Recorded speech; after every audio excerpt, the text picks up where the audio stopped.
New information is emerging about the scale of the United States strikes against Iran's underground military infrastructure. According to military sources, more than 3,000 strikes have been conducted across Iran, destroying dozens of naval vessels and significantly reducing the country's drone attack capability. But the most dramatic development involves Iran's secret underground bunkers, which were once believed to be nearly impossible to destroy. That belief has now been shattered. The United States has reportedly used powerful bunker buster bombs to penetrate and collapse these underground missile facilities, dealing a severe blow to Iran's military strategy. The U.S. approach has been straightforward but extremely effective. Military planners focused on a single objective: destroy the bunkers that protect Iran's missile forces. By eliminating those underground launch facilities, Iran loses its ability to deploy one of its most important weapons, ballistic missiles. Leading the campaign is the B-2 Spirit stealth bomber, one of the most advanced aircraft in the U.S. arsenal. These bombers, along with other aircraft, have targeted what Iran calls its missile cities, large underground complexes designed to store and launch ballistic missiles. For years, Iran invested heavily in these secret facilities, believing they would ensure its ability to strike back during a conflict. Instead, those same facilities have now become a critical weakness. Admiral Brad Cooper, head of U.S. Central Command, recently revealed new details about the operation. According to Cooper, U.S. bombers dropped multiple 2,000-pound penetrator bombs on deeply buried missile launch sites. He explained that the strikes are part of a broader directive from President Donald Trump to dismantle Iran's entire missile capability. Cooper said the objective is not only to destroy existing missiles, but also to eliminate Iran's ability to rebuild its ballistic missile program. This means targeting not only launch sites, but also production facilities and infrastructure supporting the missile program. While officials did not confirm the exact weapon used, analysts believe the bombs are likely Blue 109 bunker buster warheads. These warheads are typically attached to GBU, 31 Joint Direct Attack Munitions, or DAMs, guidance kits that turn conventional bombs into precision-guided weapons. The Blue 109 weighs roughly 2,000 pounds and is built with a hardened steel casing designed to penetrate concrete and reinforced underground structures. After piercing the target, the bomb detonates inside, releasing a powerful blast and fragmentation effect that can devastate bunkers, tunnels, and storage areas. The JDAM guidance system also allows bombers to release these weapons from distances of up to 15 miles, reducing the risk to aircraft operating near enemy defenses. The destructive capability of this weapon has been demonstrated before. In February 2025, a similar bunker buster strike reportedly killed Hezbollah leader Hassan Nasrallah and several of his associates inside an underground bunker. The bomb penetrated the structure before detonating, destroying the command center while limiting damage to surrounding areas.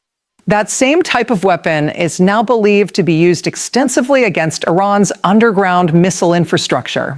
Iran's so-called missile cities are vast underground tunnel networks designed to store, transport, and launch ballistic missiles. These complexes often include storage facilities, transport tunnels, launch platforms, command centers. Iran even released promotional videos showing these facilities, highlighting rows of missiles stored inside mountain tunnels.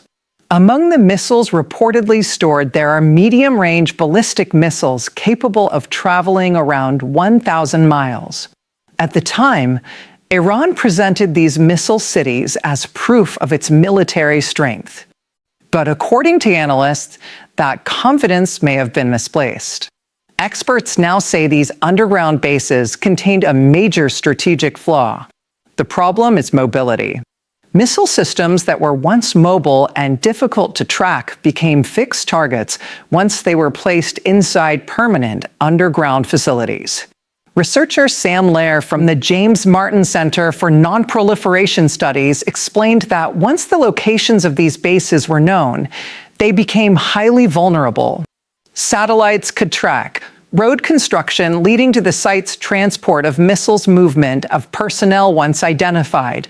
The facilities could be monitored and eventually targeted. Satellite images released by major media outlets show significant destruction. Examples include a missile site near Isfahan reportedly flattened a tunnel entrance near Kangavar, collapsed buildings destroyed near Kermanshah. Large craters appear near tunnel entrances, suggesting bunker buster bombs were used to collapse the access points.